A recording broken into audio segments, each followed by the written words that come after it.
What's up, nerds? So I finished House of the Dragon. I watched it last night of recording this. And I liked this episode. It wasn't action packed like the last episode, but I think that's it's like a cool down period, which I personally am fine with because I don't think that this show needs a dragon fight every single freaking episode to make it good. But some people, they are like that. I also want to say that the acting on this show is superb. I'll tell you what, the guy that plays Corlys Valerian, he is fantastic. He's not used enough in this season. He was used a lot more last season. I have a feeling he's going to come up later on a little bit more because of what happened at the end of this episode. And we'll talk about that in a little bit. But overall, I thought this was a good episode. It shows you like how, if you don't play the Game of Thrones, right, you don't get to rule. And I think, Aemond is really, he's playing the Game of Thrones just perfectly. Although he's a psycho, although great look. He's got a great look with the eye patch and everything. All right, I'm going to get to this breakdown and everything, give you my thoughts during, and then I'll see you on the other side. All right, here we go. Corlys and Rhaenyra lament Rhaenyra's death.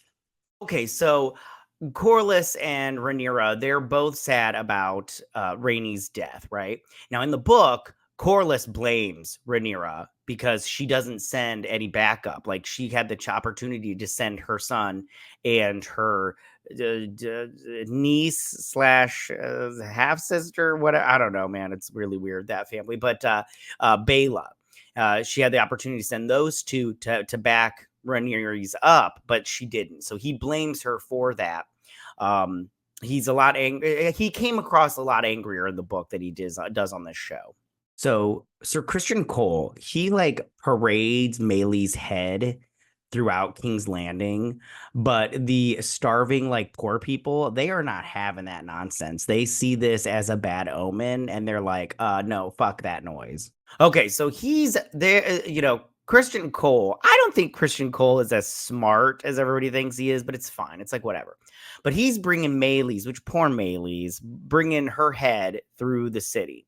And they don't like it because they looked at dragons as gods or whatnot. And now you've brought the gods down. You brought them down to earth. You've knocked them down a peg. So they don't like that. And they're basically being very melodramatic a little bit in the streets of King's Landing. But, it was interesting to see that because, the small folk are constantly questioning, this leadership. And they have a right to do because later on they close the gates or whatnot. And they just don't like it. So Aegon, he's all unconscious and he's really all scalded by the battle that he just had. I mean, he pretty much looks like, Two-Face from the Batman movies or maybe Freddy Krueger or whatever. And Sunfire, his dragon, is apparently dead. Okay, so Aegon, real quick, I just want you to know I did a couple of these during this scene because I don't like blood. I don't like blood. Blood grosses me out. I have a weak constitution when it comes to blood. But Aegon was stupid for wearing all that armor. If you notice in the battle, Aemond wore no armor. He just wore his leather. And then Rhaenyra's, she wore very little, she wore those shoulder pads and then she had that little crown thing, but she wore very little armor. And I think that's because you're dealing with fire. And obviously because a lot of this metal was, burned to his skin. Also, the Targaryen blood, in the Game of Thrones, Dany, she was, immune to fire, she couldn't be burned, but that's not how it is. And George R. Martin has come out saying they aren't invulnerable to fire, although Daenerys is apparently, but they do have a tolerance unlike other people to it. And that goes with their blood. So real quick history on their blood. When they were in old Valyria, they used magic to infuse in their blood to get them to be able to ride the dragons. And that's how they're able to do what the Targaryens are. And so that magic is passed through blood and everything. And that's why they sleep with their brothers and sisters. So their blood is more magical or whatnot. Anyways. So they're trying to fix him up. Don't worry, he's not dead, but he is unconscious. And while he's unconscious, he needs a leader. Now they do mention that Sunfire is they something about how he was dead, or he was like they left him. Sunfire in the book does not die. He just can't fly anymore. So he's on the land. And he's still a formidable force. They try to take back Rook's Rest later on in the book. Spoiler alert, I don't know if they're going to show this, but Sunfire can't fly. He can just he's because his wing gets his one of his wings gets like torn off, and so he's just stuck on the ground. But he's still, they still don't take back Rook's Rest because they have to fight this dragon, and you can't just beat him like that and everything. So I don't think he's dead, but the show might have him be dead. You never know, because I mean, like they might not deal with Rook's Rest again. Rhaenyra, she admits that she has not been trained in war with her little council or whatever. And at the same time, Alicent is not accepted as Aegon's regent because she doesn't know how to play the Game of Thrones.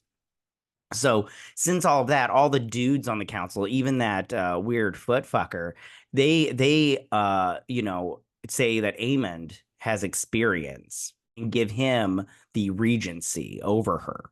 So this whole time, Rhaenyra is all like, she's frustrated because she wants to get out there and fight too. She has this big talk with Jacaerys later, but they're all like, you can't go and fight and everything. But so they're like, you don't have any war experience. And she talks to Misales, I don't know her name. Anyways, the Whisperer lady. And she's just like, my father never taught me to fight. I always held his cup, not a sword. But if I was a man, he would have thrown a sword in my hand as soon as I could walk. And she's not wrong. But maybe she needs to start doing some training, maybe get her, Jacaerys, and Baela. Maybe they need to get up on their dragons every now and then and spar with each other, and learn how to fight. We do get some more fights with the dragons. It gets a little cooler and everything, but we'll see where this goes. But I did, and then Aemond, they're on that council, right? And Alicent, man, so embarrassing. Like I like while watching it, I was like, honey, I'm embarrassed for you. Like your little fuck toy didn't stand by you because he was like, I got that vagina, I planted my seed in you. What else you got to offer, honey?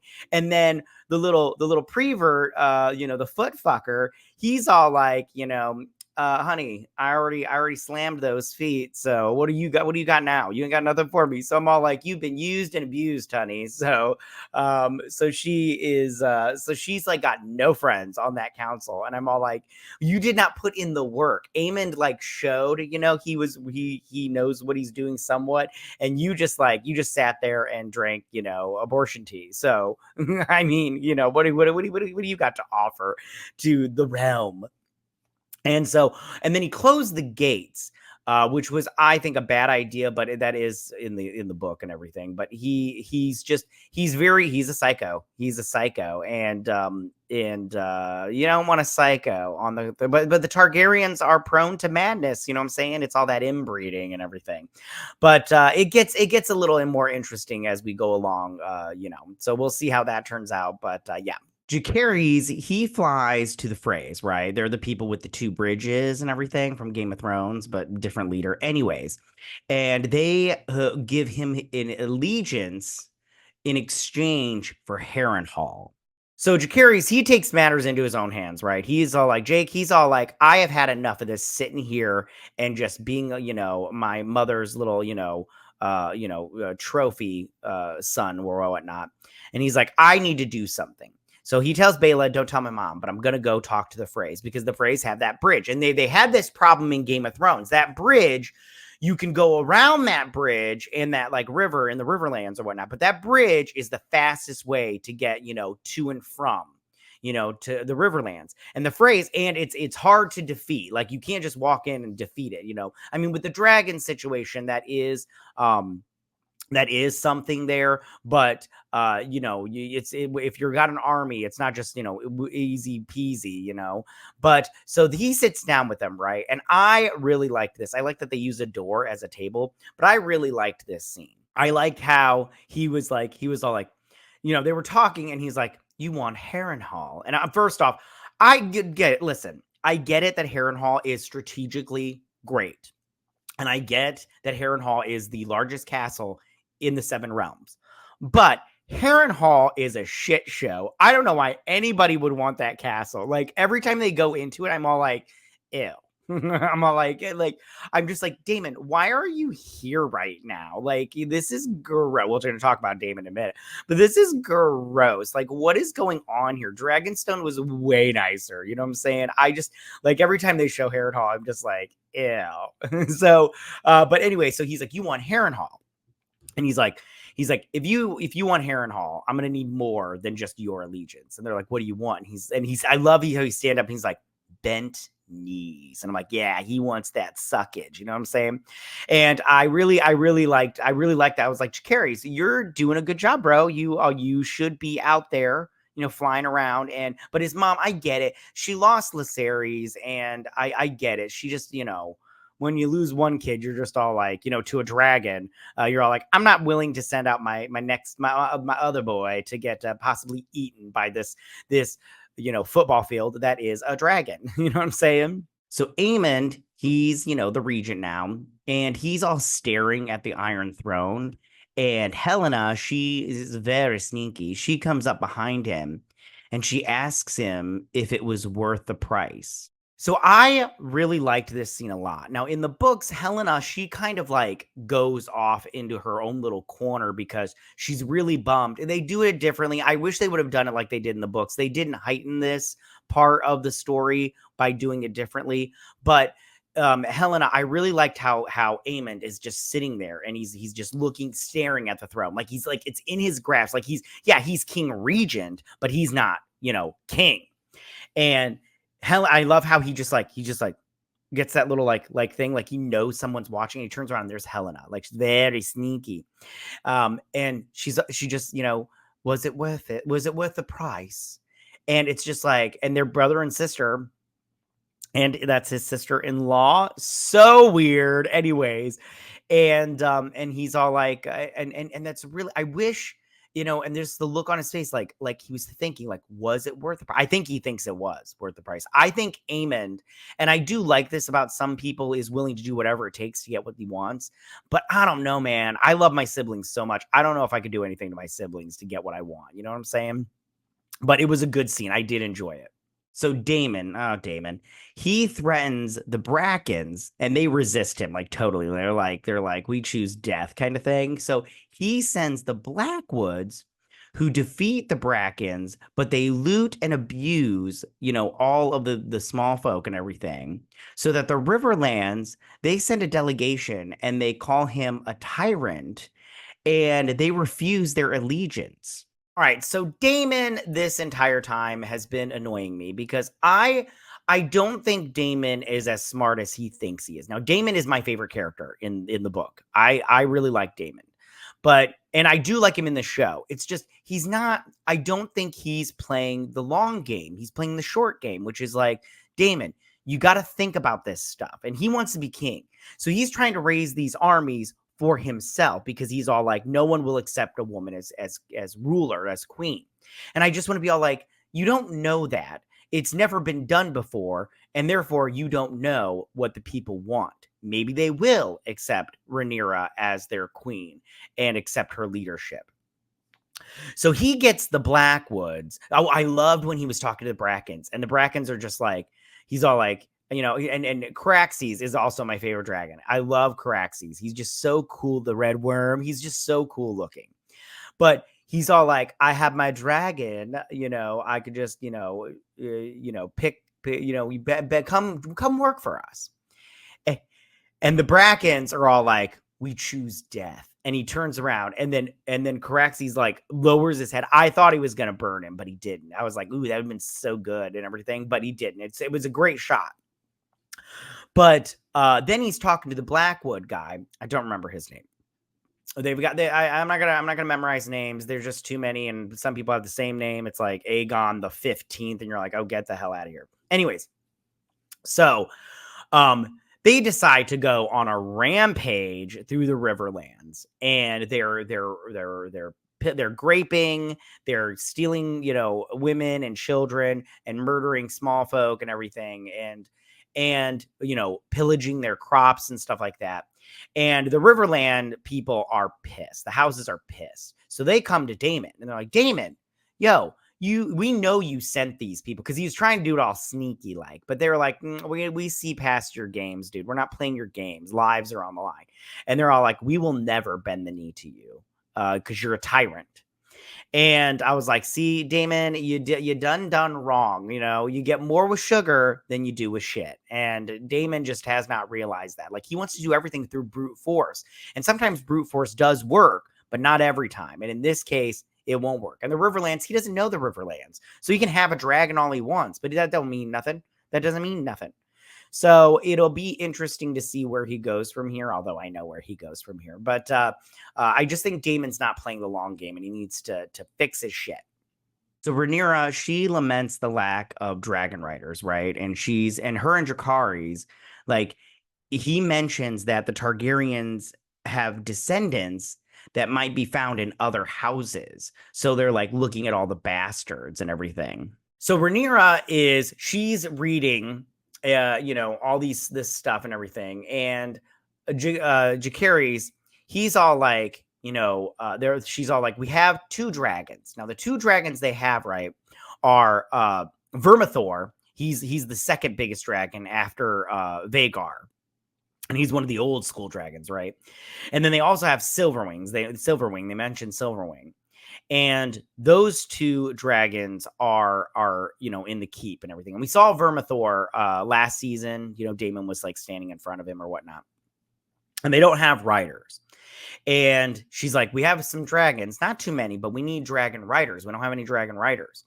And Jacaerys mentions that, he basically is like, we have bastards because we've been spreading our seed throughout the cities forever and everything. Because, some men just don't know how to just like calm it down or pull out.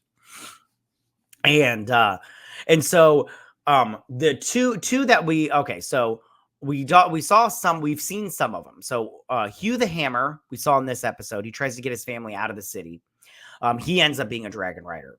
And then we also saw Adam of Hall, and that was Lord Valerian's bastard son. And those 2 become dragon riders. Spoiler alert. And they become dragon riders. Now, I'm not going to tell you any more about that because I don't want to ruin it for you guys, and you guys get mad at me because people get all pissy when you tell them spoilers about stuff. But we'll talk about it after, the episode if they show them. But those 2 do become dragon riders because they have the blood of the Targaryens in them. There's also like Needles. I think we saw her last season. It's like this little girl. She becomes a dragon rider. One thing I have to look into it more. Just to be certain. But I do honestly believe that Adam of Hall, he ends up writing, if I remember correctly, and if I get it wrong, you can correct me, but don't be all dicky about it. I believe he rides Sea Smoke, which was what's his face's who didn't die. And this part of the show bothers me because they didn't kill him last season, right? They just had him go off to wherever into the east and everything, and then his dragon is flying. He wanders or whatever because he's riderless. And if I remember correctly, and it bothers me in the show because with his rider not dead, he shouldn't be able to get a new rider because it's not like a Wi-Fi. You can just go so far and it shuts off. It's a connection through magic and through blood. So your rider has to die before you can get a new rider. And that part is going to bother me if they do that on the show. But I don't remember exactly. I want to say he rides Sea Smoke, Adam of Hall. But don't quote me on that because I can't remember off the top. I need to go back and read the book so that way I can tell you for sure. But this episode was very good. I didn't get to everything, but this episode was just fantastic in my opinion. This show is top-notch writing. I think everything about it is fantastic. I love watching it every Sunday. I just love it. I can't get enough. And I can't wait to see where they go from here and what they do to adapt the book. because it doesn't read like a regular novel. It reads more like little vignettes of stories, and you get differing stories and everything. Like one person will say one thing and one person will say the opposite. And this show has done a really good job of saying like, no, this is what happened. So again, I really enjoyed this episode. Can't wait for next week. Tell me what you guys thought about this episode. Did you like it? Did you not like it? Would you have voted for Alicent or Aemond in that little council meeting or whatnot? But tell me what you guys thought. Go ahead and leave all your comments in that section down below. If you like this video, go and hit that like button. You know, I won't mind. If you're new to my channel, please hit that subscribe button. I'd greatly appreciate it. And I'll see you guys on my next House of the Dragon breakdown and review. You guys have a good week. Bye.